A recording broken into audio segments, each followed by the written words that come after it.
In this video, I'm going to be going over how to master anything in life. I am not your average polymath. I'm a professional multi-potentialite, which means I have successfully mastered multiple skills and turned them into full-time income streams. As of recording this video, I make money from 7 different income streams in 4 different industries. So, pretty much the gist of it is that I know a thing or two about mastering skills. And although all of these paths are very different, there's always been a formula that I've followed to get to the top of whatever industry I am in. I really wish someone had told me this in school, because it would have made my life so much easier. The formula is quite simple, but it does take some time to explain, so stick around. The first step is choosing what exactly you want to master. This can be one of the hardest steps for people because they do unknow what their interests are, or they just have too many interests. It's also hard to choose something you want to master when you don't have any experience with. That's like choosing a life path without having any context on what each path actually entails. To help with this, I would suggest doing some research online. Watch YouTube videos, read articles, listen to podcasts. You need to find what's interesting enough to you that you want to learn more about it. Or if you already have some knowledge about a certain topic, you should go down that path. This could even be a hobby that you want to turn into something more.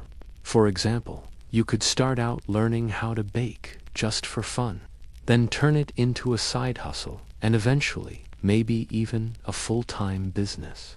There's nothing wrong with starting out as a hobby. In fact, a lot of successful entrepreneurs started out with just a hobby that eventually turned into their full-time job.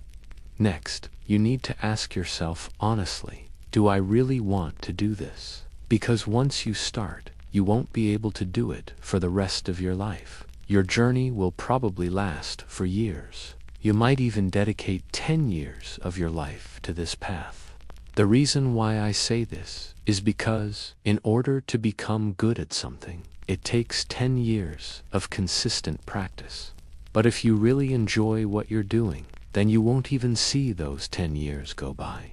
Becoming an expert isn't just about the destination, it's also about the journey.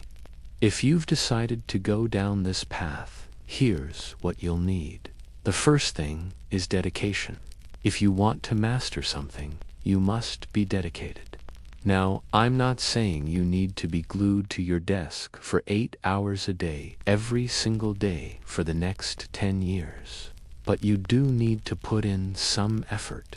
Ask yourself, how much effort am I willing to put into this? Can I cut out some bad habits, like drinking or partying, and put that time towards my new skill instead? The second thing you'll need is patience. Mastering a skill doesn't happen overnight. No matter what gurus on social media may tell you, overnight success is rare, and when it happens, it's usually the result of years of hard work behind the scenes that no one knows about. For example, did you know that the lead singer of Coldplay was rejected 51 times before getting signed to a record label? Think about that for a second. They rejected him 51 times, and yet he's one of the best-selling music artists of all time. If he gave up after the first few rejections, he wouldn't be where he is today.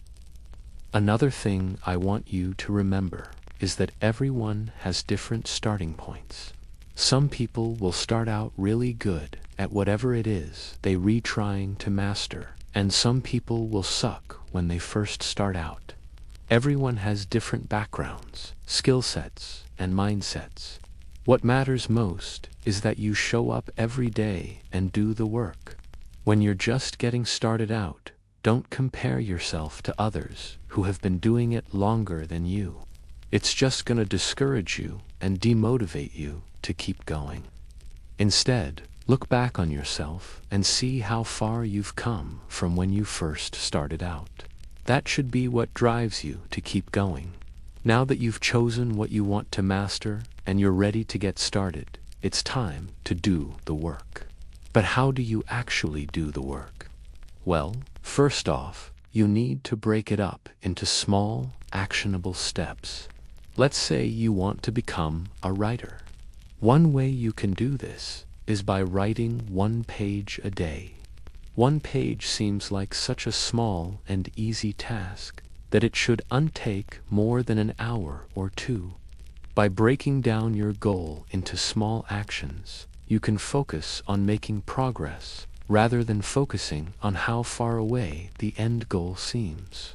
When you're just getting started, it's important that you focus on the process rather than the results.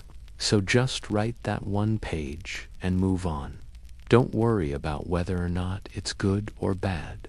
You can edit later on. Once you've done that 1 page every day for a month, you'll notice that you'll have 30 pages written, and that's something you can actually feel proud of. Then you can continue on and set new goals for yourself. The important thing here is that you keep moving forward. One big mistake beginners make is that they try to do everything all at once. Don't do this. Instead of trying to write a whole novel right off the bat, start by just writing 1 page a day. If you finish that, then you can move on to 2 pages a day, and so on. The key here is to start small so you can be successful. Starting small helps build momentum, and momentum is crucial when it comes to keeping you motivated.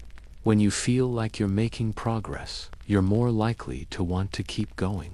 Another mistake I see beginners make is that they don't get any feedback. Whether you're writing, painting, coding, playing an instrument, or singing, you need to get feedback. There's no other way to improve. The only way you get better is by implementing feedback, and then implementing that feedback again. Getting feedback can be hard sometimes, especially if you're a perfectionist like me, but you need to push through that. Ask friends and family to help you out, or pay someone else to give you feedback. For writers, I suggest joining a critique group or hiring a freelance editor. For singers, you can join a choir or get lessons from a vocal coach. And for coders, you can post your projects online and get feedback from other programmers. Remember, becoming an expert takes time, so please be patient and don't rush the process. It's not worth it. Take your time to learn and grow. Don't worry about what other people think of you. Just focus on becoming the best version of yourself. And lastly, I want you to remember that it's okay to change your path. Life is long, and you will change as a person over the years. So, if you decide that you no longer want to do what you started out to do, it's okay to change your path. You can always pick up where you left off on your old path later on, or you can just start a brand new path. It's totally up to you. If you enjoyed this video, then you'll love the 2023 Guide to Self-Improvement. In this guide, I go over how to set goals and achieve them, how to stay motivated, and how to deal with negative thoughts. It's basically everything you need to get a 10x on your self-improvement journey. It's free, so what are you waiting for? Click the link in the description below to get instant access.